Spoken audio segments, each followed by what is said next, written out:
the maze of secrets.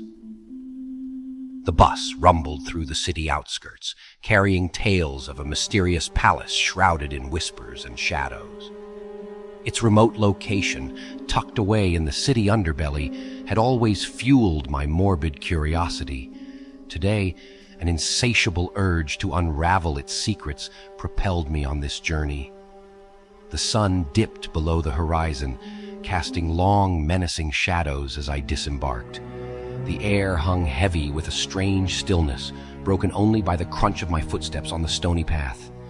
Doubt gnawed at my resolve, but the lure of the unknown was too strong to resist. Two figures materialized from the twilight, their cloaked forms gliding silently through the overgrown terrain. I followed, drawn by their unspoken invitation into the heart of the labyrinth. A towering rampart loomed before me, its imposing silhouette swallowed by the encroaching darkness. Pushing open a creaking gate, I entered the palace grounds. Awe washed over me as the mythical structure unfurled before my eyes.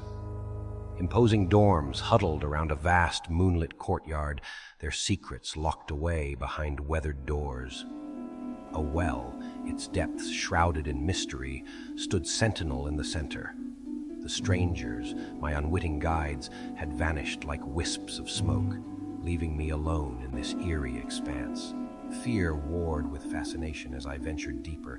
Inside one of the dorms, a blood-stained bed and a rack of needle-filled trays sent shivers down my spine. Hidden passageways snaked between these eerie chambers, each turn revealing a new layer of the palace macabre history.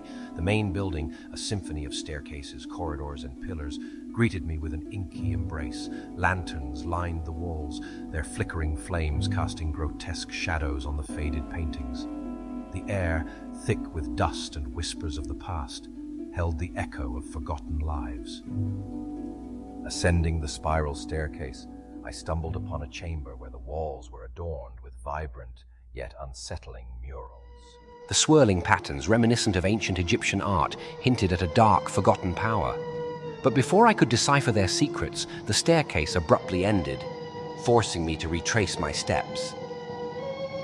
Lost in the labyrinthine maze, I stumbled upon a haunting scene, a series of barred chambers holding captive souls. Their eyes, hollow and desperate, mirrored the despair that clung to the very air.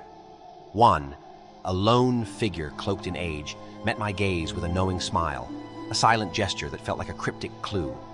My heart pounded against my ribs as I fled the sight, seeking refuge in the shadows. A hidden passage led me to a grand hall, its dim light revealing a macabre tableau. Skulls lay scattered on the floor, bathed in an oozing, foul-smelling liquid. Paintings of grotesque creatures adorned the walls, their malevolent eyes seeming to follow my every move. But the true horror arrived in the form of a necromancer, his crimson cloak billowing like a shroud of evil. His hooded eyes gleamed with an otherworldly power, sending shivers down my spine. Monks bowed before him, their faces twisted in fanatical devotion. As the necromancer ascended his throne, the air crackled with anticipation. My blood ran cold as I realized the ceremony about to unfold. This was no mere exploration. I was an unwitting witness to a ritual of dark magic. Instinct, fueled by fear, kicked in. I saw my chance as the gate to the corridor began to close. With a desperate surge of adrenaline, I clambered up the nearest staircase, seeking refuge in the shadows above. Peeking through a keyhole, I witnessed a clandestine meeting, whispers and hand signals exchanged in the dim light. My presence, however, was not so subtle. A shadow cast by my own fear betrayed me. The door creaked open, revealing my hiding place. Time seemed to stretch and warp as I saw a monk approaching, his face etched with grim determination. But fate, it seemed, had other plans. Footsteps echoed from below, another monk rounding the corner. In that split second, a surge of primal fear fueled my actions. I slammed the door shut, locking the monk inside, and with a desperate leap, vaulted over the railing, landing on the other side of the building. My legs pumped like pistons as I fled through the dark woods, the dream dissolving into the pale light of dawn. The memory of the palace, a chilling labyrinth of secrets and shadows, lingered long after I woke, a testament to the power of nightmares and the depths of the human psyche.